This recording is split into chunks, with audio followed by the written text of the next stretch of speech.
Hello everyone, I hope all are feeling well. इस video में हम लोग द्वारका के बारे में देखेंगे। द्वारका भारत के गुजरात राज्य के देवभूमि द्वारका जिले में स्थित एक प्राचीन नगर और नगर पालिका है। द्वारका गोमती नदी और अरब सागर के किनारे ओखा मंडल प्रायद्वीप के पश्चिमी तट पर बसा हुआ है। यह हिंदुओं के चार धाम में से एक है। यह सप्तपुरी सबसे पवित्र प्राचीन नगर में से एक है। यह श्री कृष्ण के प्राचीन राज द्वारका का स्थल है और गुजरात की सर्वप्रथम राजधानी माना जाता है। द्वारका एक अति महत्वपूर्ण हिंदू तीर्थ स्थल है और ये हिंदुओं के साथ सर्वाधिक पवित्र तीर्थों में से एक है तथा चार धामों में से एक है। यह 7 पुरियों में से एक पुरी है। जिले का नाम द्वारकापुरी रखा गया है, जिसकी रचना की गई थी। यह नगरी भारत के पश्चिम में समुद्र के किनारे पर बसी है। हिंदू धर्म ग्रंथों के अनुसार भगवान श्री कृष्ण ने इसे बसाया था। यह श्री कृष्ण की कर्म भूमि है। द्वारका भारत के 7 सबसे प्राचीन शहरों में से एक है। आधुनिक द्वारका एक शहर है। कस्बे के एक हिस्से के चारों ओर चार दीवारी खींची है। इसके भीतर ही सारे बड़े बड़े मंदिर है। काफी समय से जाने माने शोधकर्ताओं ने पुराणों में वर्णित द्वारिका के रहस्य का पता लगाने का प्रयास किया, लेकिन वैज्ञानिकों तथ्यों पर आधारित कोई भी अध्ययन कार्य अभी तक पूरा नहीं किया गया। 2005 में द्वारिका के रहस्यों से पर्दा उठाने के लिए अभियान शुरू किया गया था। इस अभियान में भारतीय नौसेना ने मदद की। अभियान के दौरान समुद्र की गहराई में कटे छटे पत्थर मिले और यहाँ से लगभग 200 अन्य नमूने भी एकत्र किए गए, लेकिन आज तक ये तय नहीं हो पाया है कि वो वही नगरी है अथवा नहीं जिसे भगवान श्री कृष्ण ने बसाया था। आज भी यहाँ वैज्ञानिक स्क्यूबा डाइविंग के लिए समुद्र की गहराइयों में कैद इस रहस्य को सुलझने में लगे हैं। श्री कृष्ण मथुरा में उत्पन्न हुए और राज उन्होंने द्वारका में किया। यहीं बैठकर उन्होंने सारे देश की बागडोर अपने हाथ में संभाली, पांडवों को सहारा दिया, धर्म की जीत कराई और शिशुपाल और दुर्योधन जैसे अधर्मी राजाओं को मिटाया। द्वारका उस जमाने में राजधानी बन गई थी। बड़े बड़े राजा यहाँ आते थे और बहुत से मामले में श्री कृष्ण की सलाह लेते थे। इस जगह का धार्मिक महत्व तो है ही, रहस्य भी कम नहीं है। कहा जाता है कि श्री कृष्ण की मृत्यु के साथ उनकी बसाई हुई नगरी समुद्र में डूब गई। आज भी यहाँ उस नगरी का अवशेष मौजूद है। द हिंदू की एक रिपोर्ट के मुताबिक 1963 में सबसे पहले द्वारका नगरी का excavation Deccan college, Pune department of archaeology और गुजरात सरकार ने मिलकर किया था। इस दौरान करीब 3000 साल पुराने बर्तन मिले थे।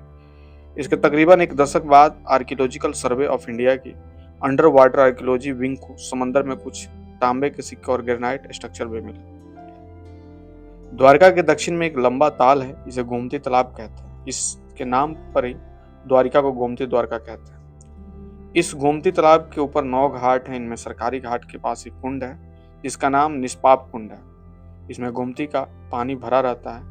नीचे उतरने के लिए पक्की सीढ़ी बनी है। यात्री सबसे पहले इस निष्पाप कुंड में नहाकर अपने को शुद्ध करते हैं। बहुत से लोग यहाँ अपने पुरखों के नाम पर पिंडदान भी करते हैं। गोमती के दक्षिण में 5 कुएं हैं।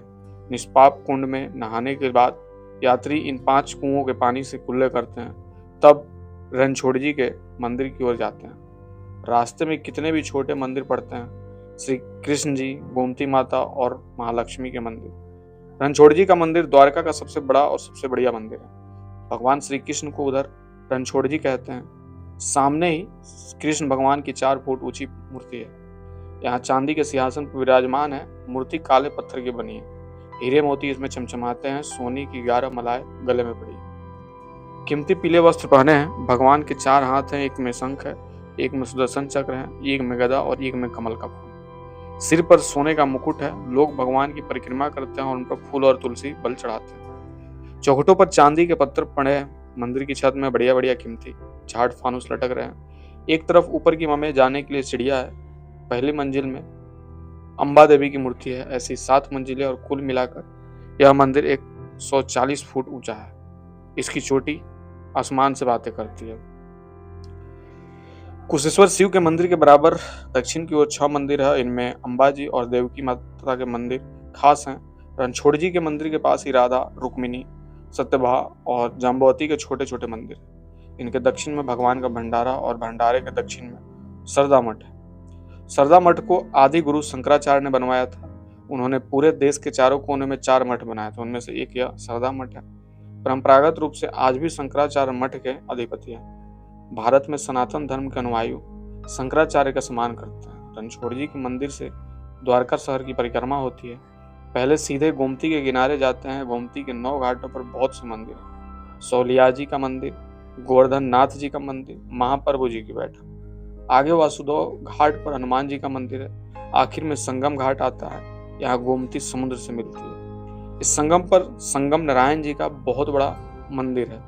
संगम घाट के उत्तर में समुद्र के ऊपर एक और घाट है, इसमें तीर्थ चक्र कहते हैं। इसके पास रत्नेश्वर महादेव का मंदिर है। इसके आगे सिद्धांत महादेव जी हैं। आगे बावली है जिसे ज्ञान कुंड कहते हैं। इसके आगे जनिराम बाड़ी है जिसे राम लक्ष्मण और सीता की मूर्ति है। इसके बाद एक और राम का मंदिर है जो नया बना है।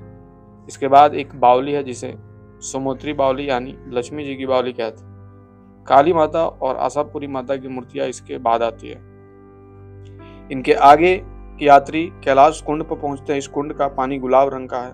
कैलाश कुंड के आगे सूर्य नारायण का मंदिर है। इसके आगे द्वारका शहर का पूरब की ओर का दरवाजा पड़ता है।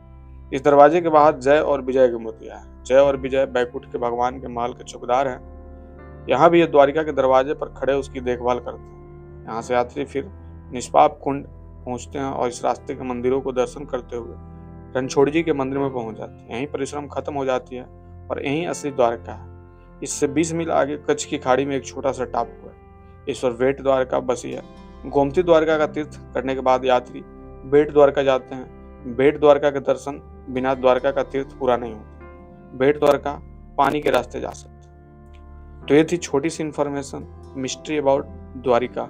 आई होप आपको समझ में आया होगा। जल्दी मिलते हैं ऐसे कोई नया वीडियो लेकर।